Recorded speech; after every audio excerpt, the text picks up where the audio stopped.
Hi friends, welcome to our channel Chandra's kitchen అండి. నేను ఇప్పుడు మీకు పెసర దోశ చేసి చూపిస్తానండి. అంటే ఇప్పుడు మనము వాష్ చేసుకొని సోక్ చేసి పెట్టుకుందాము. 8 అవర్స్ మినిమం సోక్ అవ్వాలండి పెసలైనప్పటికీ కూడా. ఇవి పప్పు కాదండి, పెసలే. ఇప్పుడు మనం వీటిని వాష్ చేసుకొని వాటర్ వేసి సోక్ చేసి పెట్టుకుందాం. చూడండి, ఇప్పుడు మనం వాష్ చేసేసుకొని వాటర్ వేసుకున్నాము. నేను చెప్పాను కదండి, ఎప్పుడు కూడా ఈ సోకింగ్కి డ్రింకింగ్ వాటరే యూజ్ చేయాలండి, అప్పుడే మనకి బాగుంటుంది అన్నట్టు. ఏంటంటే చెప్పాను కదా, మాల్ వాటర్ యూస్ చేస్తే ఫ్లోరైడ్ ఉంటుంది కాబట్టి డ్రింకింగ్ వాటర్ అయితే హెల్త్ ఇష్యూస్ ఏమి ఉండవు. ఇలా మనం 8 అవర్స్ సోక్ చేసుకుంటాం. చూడండి, 8 అవర్స్ సోక్ అయిపోయినాయండి పెసలు. ఇప్పుడు వీటిని మనము మిక్సీ జార్లో వేసుకొని గ్రైండ్ చేసుకుందామండి.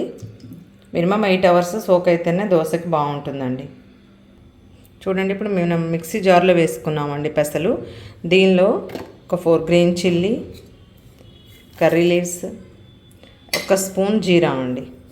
ఇలా వేసుకుంటే టేస్ట్ బాగుంటుందండి. దీన్ని మనం గ్రైండ్ చేసుకుందాం. కొంచెం సాల్ట్ వేసుకొని, సాల్ట్ కూడా వేసుకుందామండి, 1 స్పూన్.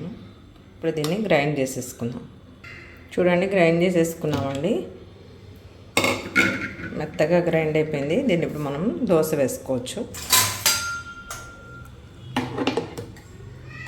ఒక బౌల్లోకి షిఫ్ట్ చేసుకుందాం. చూడండి, బౌల్లోకి షిఫ్ట్ చేసుకున్నామండి. ఇది ఇప్పుడు దోశ వేసుకోవడానికి రెడీగా ఉంది. ప్యాన్ పెట్టుకుని దోశ వేసుకుందాం. చూడండి, పాన్ ఇటెక్కిందండి. ఇప్పుడు మనం దోశ వేసుకుందాం.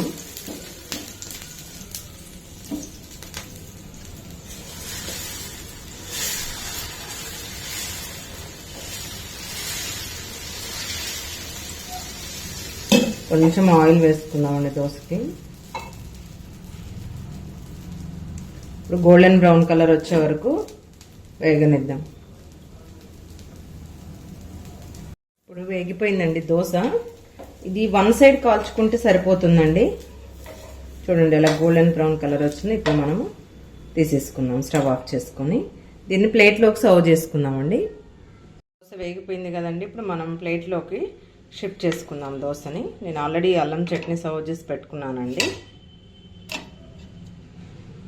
చూసారా, వేడి వేడి పెసర దోశలు రెడీ అండి. Thank you friends, thank you for watching my channel. Please like, share, subscribe.